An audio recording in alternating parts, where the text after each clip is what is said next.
situation, and they all wanted to hear about it. Next verse, he was such a great emperor that all his enemies would come and bow down at his feet and surrender all their wealth for their own benefit. Just imagine, the person had so much, like, this Obama's become the president, and you don't find people coming from all over the country to give him their wealth so that they utilize it however he thinks best. But that was the kind of personality that was the leader of Part6. People would voluntarily give up all their wealth to him just to get for their own benefit. They knew that he would use it in the most perfect way. Says he was full of youth and strength, and he possessed insuperable kingly opulences. Why did he want to give up everything, including his life? So in the purport it just talks about, that he was powerful, that he was chivalrous, that he conquered his enemies, his kingdom was full of prosperity, there was enough milk, grains, and metals, all the rivers and mountains. It says that, the jewels and gold and all these things that the people needed were just automatically delivered from the mountains and the rivers. There was no question of him having any need to give up everything, except that there was an arrangement, and some of you may know already the story, why this all came about. In the next verse, it refers to, question. What does it mean to say that rivers and mountains are full of potency? It means that all the benefits that can be gained from those places, like in the mountains, are full of mines and jewels and various other wealth that can be extracted. They were giving it up, without any extraneous endeavor. No, people didn't even have to go digging for it. They would find it in the streams, for instance. And the rivers were very pure and potent. That they were delivering pure water. The mountains also were giving shelter to sages and producing all these things that people needed. So, they mentioned specifically milk, grains, and metals. Metals would include like jewels and gold, silver, and these kind of things. These things were all being produced in sufficient quantity that nobody had any need. Like, they used to decorate the palaces with jewels, and they would use gold and all these opulent materials. They were very, very common. Nowadays, it's not like that. So, it was in response to his kingship, actually. The earth was actually responding to him as a caretaker. So all these things were coming, In the translation, the last line, why did he give up everything, including his life? So, Shaunak Rishi knew that Maharaj Parikshit was able to counteract the curse. Yeah. Because he was a pure devotee. Just like, for instance, even if you look at the life of Christ, he had mystic power. This was exhibited by the fact that he could heal the sick, he could walk on water. He had cities. Now, if he'd wanted to escape his oppressors, he could have done it. He could have used his yogic powers to escape them, but he didn't. Did he? Haridas Thakur, he didn't have to subject himself to being beaten in 22 marketplaces. He could have bewildered the minds of everybody and walked out of there if he wanted to. Tulsidas could have done like yagnas and things like that, sacrifice in order to counteract that curse. He could have. He even mentions, when he tells the story later on, he mentions that he could have counteracted it. But he thought, well, this has come about by the Lord's arrangement, so, all right. He accepted it. So sometimes when we find ourselves, we also have to try to adopt this accepting mentality. Sometimes we find ourselves in difficulty or some kind of distresses that come about. We have to think, all right, maybe this is the Lord's will that we accept. Of course, we make our endeavors to try to make things as pleasant as possible. Sometimes things just don't work out the way we hope, and then we just have to accept whatever comes. By the will of Lord Ram, the story you told once about a person who always said, by the will of Lord Ram, he accompanied people who were going for a theft, and you told the story. I told. Yeah. Are you sure? Yeah.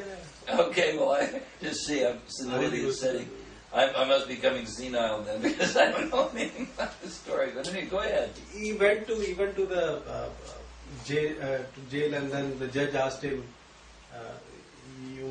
because everybody ran away and he was carrying the theft material. So police got him, and the judge asked him. So he said, by the will of Lord Ram, these thieves, they saw me, they thought they can use me in helping a very heavy stuff they wanted to take away, I think from the temple or somewhere. By the will of Lord Ram, I am standing in front of you. And then judge finally said, by the will of Lord Ram, I release you. You only told the story. I don't think so. But anyway, thank you for attributing this nice story to me. But I never heard this story before. So either that, or I'm having memory lapses now. And you can maybe, there's a famous personality now that's being filmed on the BBC who's experiencing Alzheimer's disease. So he's allowing his experience of Alzheimer's to be filmed. So maybe you better get the movie. Has a movie camera on? Maybe it's the beginning of my public deterioration. Regarding Hans Prabhu's question about rivers and mountains are full of potency. In one lecture I was listening, it said that river and mountains, they have soul.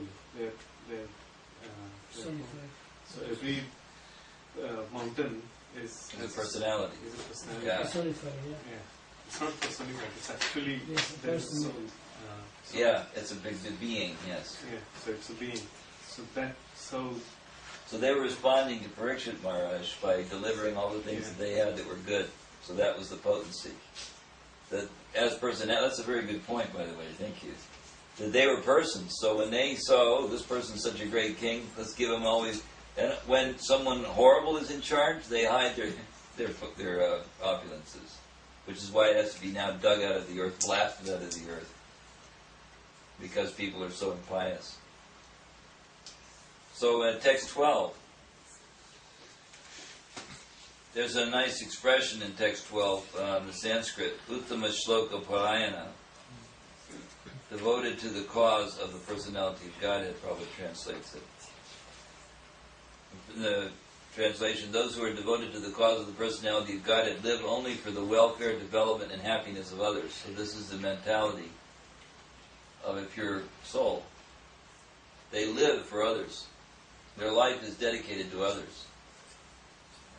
They don't have any selfish interest. So this was the case with... says, how could he give up his mortal body, which was shelter for others? So that's the implication of this question that's being raised by Shankara Rishi. He was actually shelter for others. Why would he give up his life? Everyone was depending on him. Such a great leader, such a great personality. Why did he do this? But he did it for the benefit of the world. You could say he died publicly and asking all the essential questions for mankind for the next so many thousands and thousands of years. So that was actually a sacrifice he made. Just like you could, again, you could point to the example of Jesus Christ. He sacrificed his life, but it has caused immeasurable benefit to others. So he was prepared to sacrifice his own life for the benefit of others. Therefore, Prabhupada and Bhaktisiddhanta and Bhaktivinoda Thakur all affirmed that he was actually a pure soul.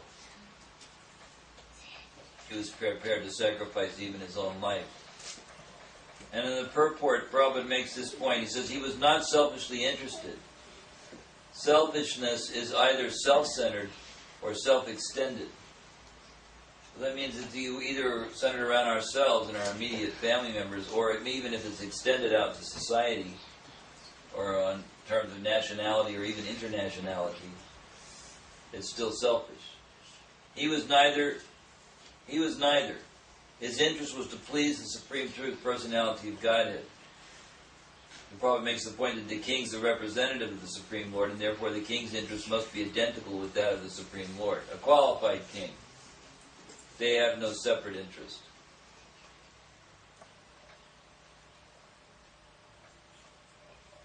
Text 13. Yeah.